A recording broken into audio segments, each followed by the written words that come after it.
Good evening and welcome back to my channel, Crime Uncovered by Solka Gaza. For those of you who are following, I'm busy reading my book, Gotcha. I am on chapter 5. This is part 2. Here I talk about how I caught myself some copper thieves. And I had Jeremy in front of me, and he had told me that if I looked at some of the workers' hands, I would see that their hands are not right. Sorry, I've got my dog next to me. He's just yawned, so that was the odd noise. I became acutely aware that my breathing became shallower as the world around us shrunk, and the only space that existed was the space between the two of us. I remained silent, letting Jeremy talk.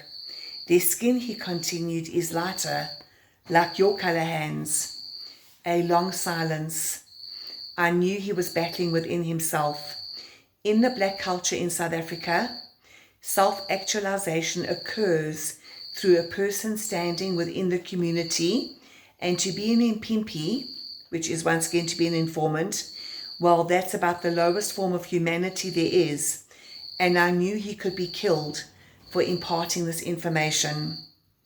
I reassured him and repeated that he was free to talk and that I knew what to do with the information and that I would never ever place him in danger, and I'll always keep this promise whenever I make it. He smiled and said, I know the Umlungu, we can trust what they say. I smiled at the almost insult of being called an Umlungu. It means white man, but I knew he meant it with respect. But often in South Africa it is said with disrespect. He took a deep breath and carried on.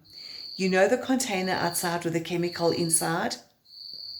I had no idea what he was talking about, but I pretended that I did.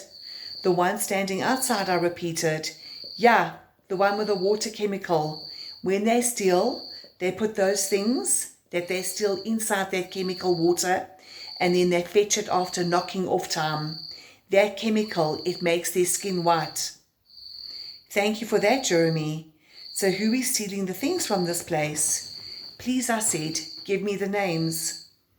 By now it was clear that he trusted me, because he readily gave me 5 names, which I wrote down. Often in such a case I get surnames instead of first names, or nicknames, and in this case he only gave me the surnames. I noticed that all the names were those belonging to black people. I immediately asked if any of the white or coloured people were involved in the theft of stock from the factory. He said he did not know. This is not unusual. When a crime is committed, it often does not cross colour. When people steal, they will not include other race groups. I asked him if the security guard was involved and was told that the guard got his keep quiet money. It was the guard's duty to check bags as the staff left, and the stolen products were being removed from the premises that way. I thanked Jeremy for the information and praised him by saying he had done the right thing, and reiterated I would not place him into any danger at all. I told Jeremy I was going to go ahead and test him, because since he was the first subject, he was going to be asked a ton of questions by his colleagues about the test, and he needed to be able to answer the questions correctly.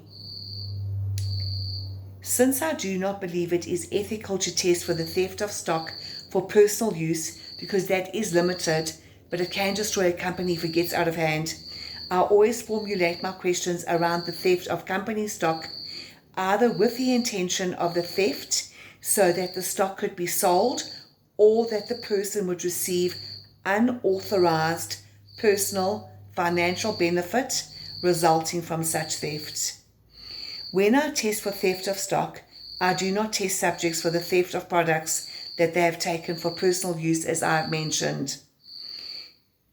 When employees steal stock so it can be sold and they are enriched financially as a result, then such theft is carried out at every opportunity. I was utterly astounded when Jeremy failed his test. I learned a lesson that day that has stood me well in the years that I have been conducting voice polygraphs.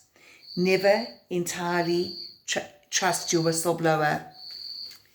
Surprisingly, over 51% of the staff failed their test that day. The results of a polygraph only show he is complicit in the issues at hand. In this case, it did not show how much people had stolen, nor did it reveal what they had stolen.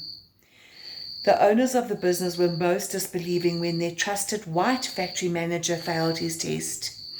During the obtaining of his statement, I discovered that he was in charge of taking drums of scrap metal to the scrap yard. Always theft around that. There the drums were weighed, and he would hand the cash over, which was paid by the scrap business, to the company. He was an Afrikaans man who spoke English with a thick accent. His English was still better than my Afrikaans, and was very animated throughout the proceedings. I did feel at the time that this was false bravado.